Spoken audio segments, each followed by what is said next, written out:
Atlanta News First Plus starts now.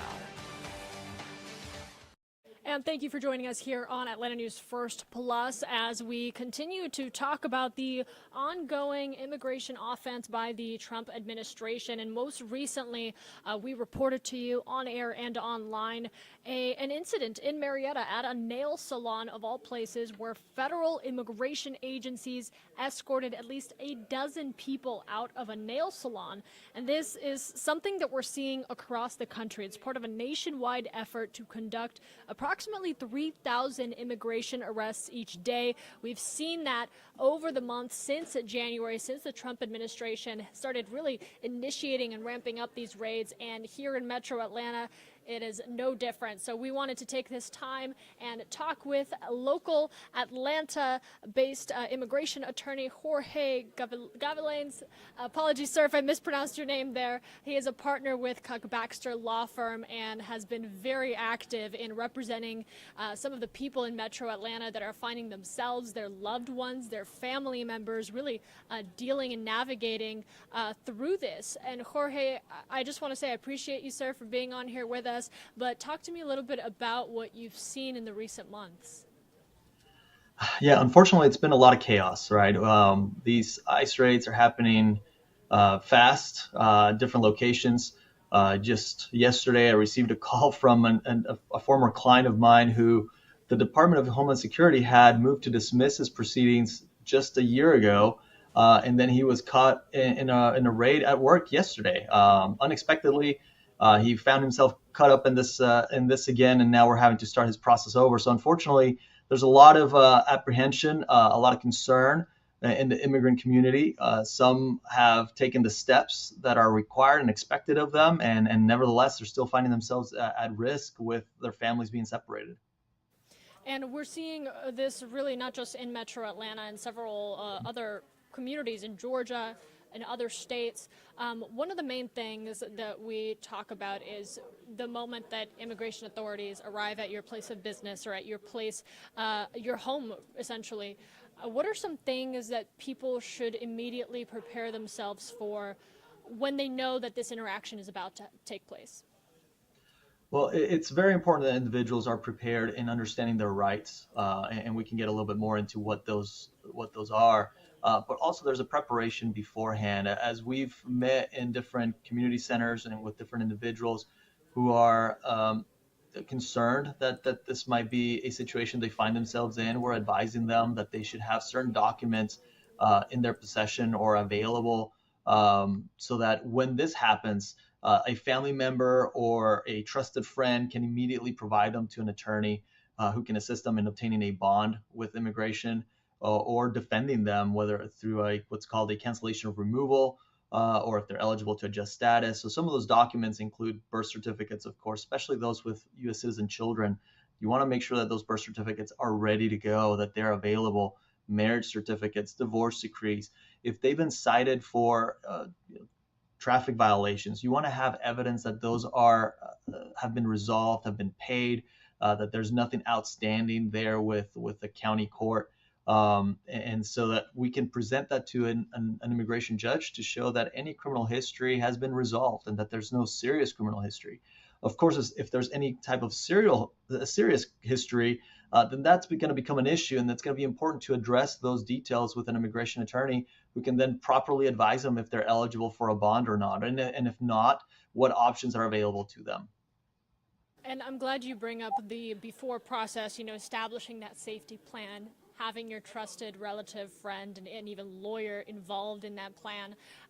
Walk me through the different types of preparation, really, because you have different individuals involved, those with open immigration cases, those that are permanent residents. They have the legal status to be in the country that might also find themselves interacting with ICE, with immigration officers.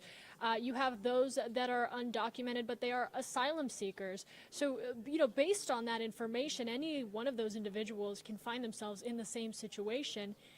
Walk me through some ways that they should handle that.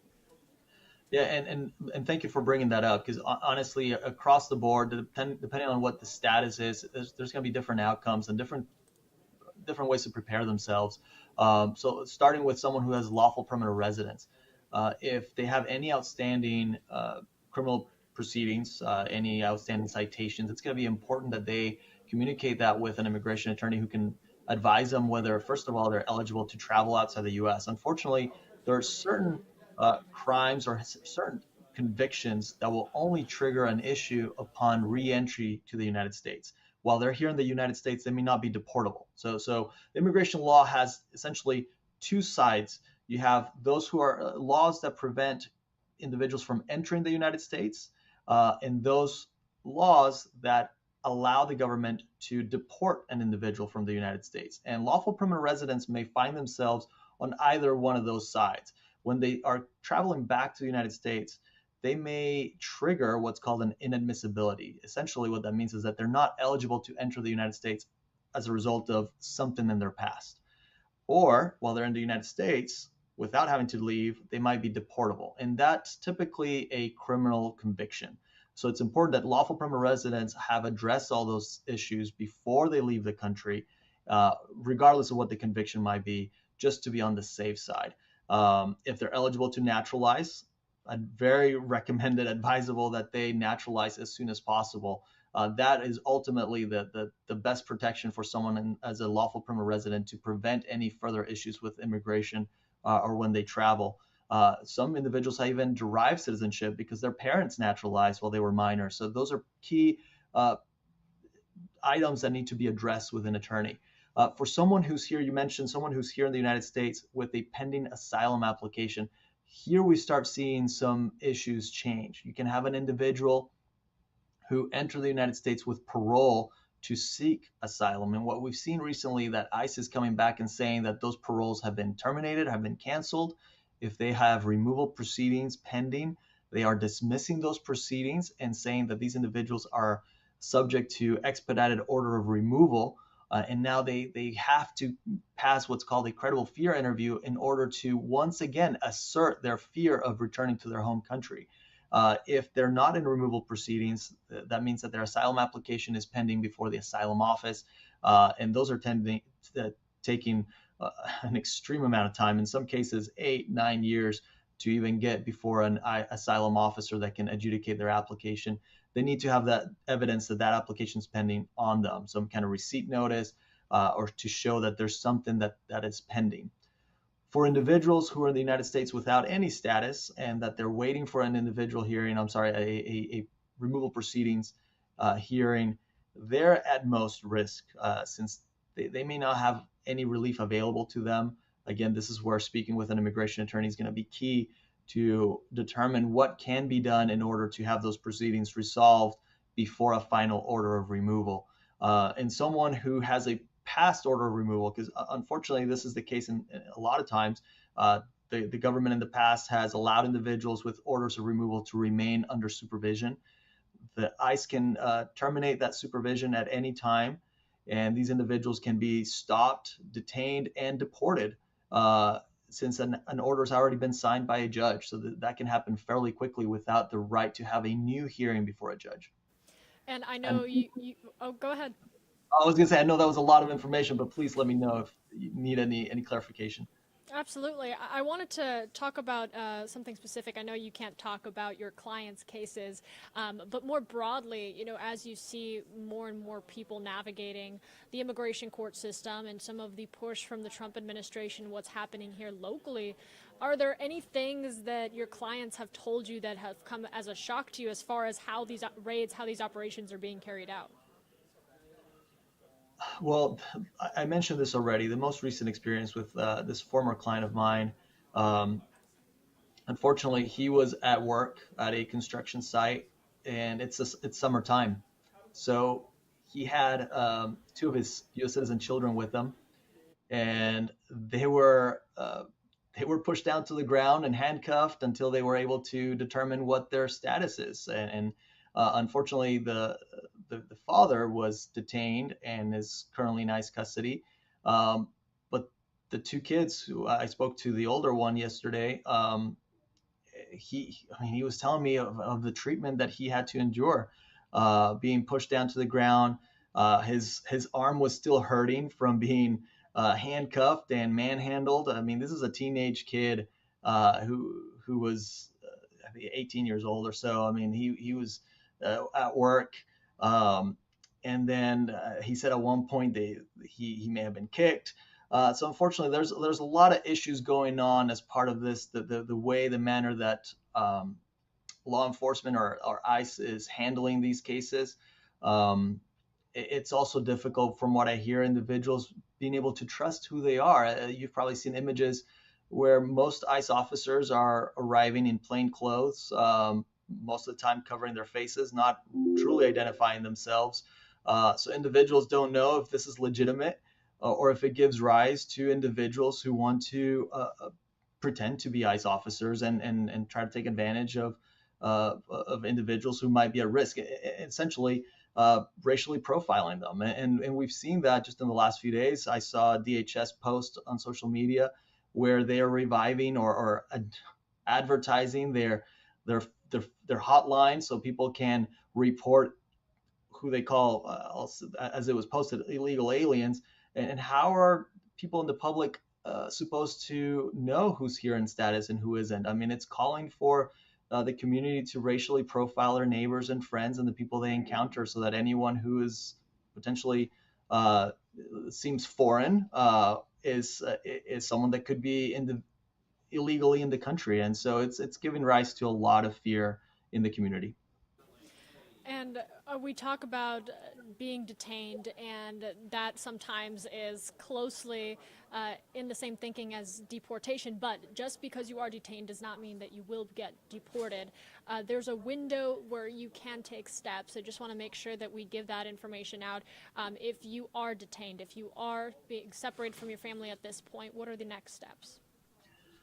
Yes, absolutely. As soon as you're detained, you need to, as soon as you're able to, let someone know, family member or that trusted friend who you've already made a plan. Unfortunately, you have to be prepared. You have to have a plan in place of what to do in case someone is detained, where they can reach out to an attorney. If you've already made contact with an attorney in the past, great. Or have someone that you want your family member to contact, and then go through the history of the case, understanding when an individual entered the U.S., if there have been any prior exits or departures, if there have been any prior encounters with ICE or an immigration official at the border, any prior removal proceedings or any prior hearings with an immigration judge, any applications pending. If you have receipts from those applications, have those available. But it's key to contact someone immediately. Now, I want to make sure that people understand, unfortunately, there's very little that can be done in the moment that someone is being detained.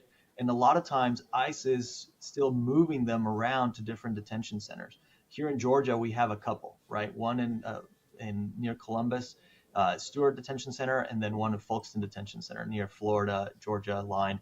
Um, and individuals can be moved between the two, but they can also be taken to Louisiana or other states, where now we have to first understand and where they're being held, so then we can file a bond motion with the immigration court that has jurisdiction over that detention center.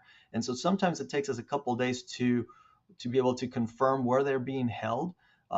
Sometimes that's part of them still being moved around.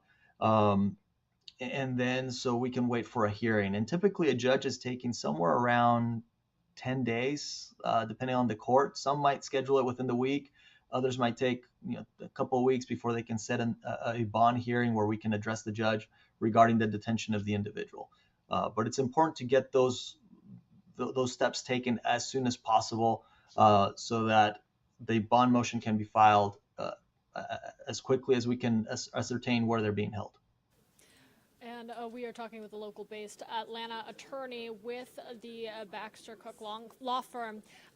I want to make sure that if folks are watching this, if this might be relevant to their situation, that they have a means to connect with your law firm, with yourself.